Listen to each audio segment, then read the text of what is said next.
Cube Radio.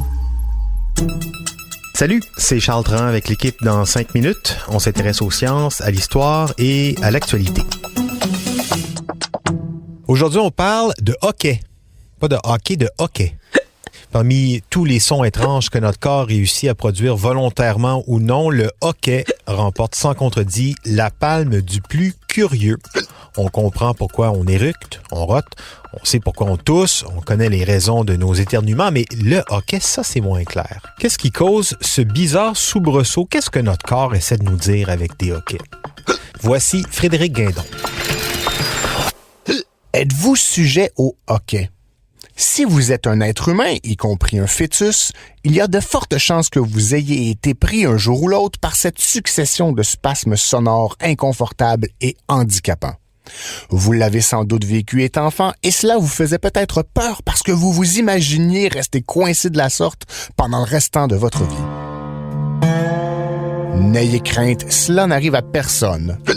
Sauf à Charles Osborne, un fermier américain qui a commencé à hoqueter en 1922 à l'âge de 28 ans en abattant un porc et qui a ensuite eu le hockey pendant 68 ans jusqu'en 1990. Pendant son long purgatoire, on estime que notre fermier aurait hoqueté 420 millions de fois. Selon le People Magazine, il aurait reçu plus de 4000 lettres lui suggérant des solutions pour mettre un frein à son hockey, toujours sans succès. Son hockey s'est finalement arrêté en 1990, aussi mystérieusement qu'il était arrivé. Osborne n'a survécu qu'un an à son mauvais compagnon. Il est mort en mai 1991 à la suite d'un ulcère. Ceci était toutefois un exemple extrême. Il y a bien peu de chances que vous soyez l'heureux élu qui battra ce triste record homologué dans le livre Guinness. Mais concrètement, c'est quoi le hockey? C'est un réflexe ventilatoire caractérisé par une succession de spasmes incontrôlables et involontaires des muscles inspiratoires dont le plus connu est le diaphragme. Celui-ci joue un rôle fondamental dans notre système respiratoire. Il pompe l'air pour remplir et vider les poumons.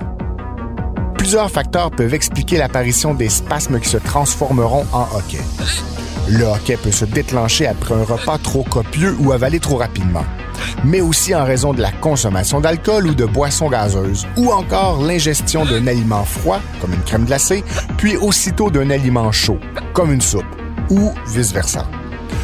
Puisque le diaphragme est situé tout près de l'estomac, c'est ce dernier qui, irrité par une des situations précédemment décrites, augmentera de volume, déclenchant les spasmes. Lorsque ceux-ci surviennent, la glotte, qui est une partie du larynx et qu'on ne doit pas confondre avec la luette, se ferme alors brusquement, ce qui freine l'arrivée d'air et qui engendre le bruit universellement reconnu du hockey. Le nom scientifique du hockey est donc myoclonie phrénoglottique, ce qui signifie littéralement secousse musculaire brève et involontaire du diaphragme et de la glotte. On ne lui connaît pas de fonction ou d'utilité, contrairement au vomissement, à l'éternuement ou aux flatulences. À la limite, il peut servir à nous indiquer la plénitude gastrique, c'est-à-dire quand on a le bedon plein après avoir bien mangé. On distingue 3 types de hockey selon la gravité de celui-ci. Le hockey bénin.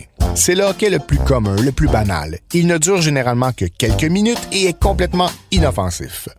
S'il est trop fréquent, il est toutefois préférable de consulter un médecin. Le hockey persistant. Beaucoup plus rare, le hockey persistant peut durer plus de 48 heures. Les personnes âgées de plus de 50 ans en sont le plus souvent victimes. Le hockey réfractaire. Encore plus rarissime, le hockey réfractaire ne touche qu'une personne sur 100 000. Il peut durer plus d'1 mois, parfois même des années, comme c'était le cas pour notre bon Charles Osborne. Comme le hockey persistant, il est considéré comme une maladie.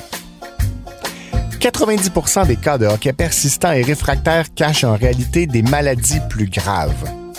Parmi les infections ou maladies dont le hockey peut être symptôme, on note des tumeurs, des abcès, des cancers, la maladie de Parkinson, le diabète, la méningite et j'en passe.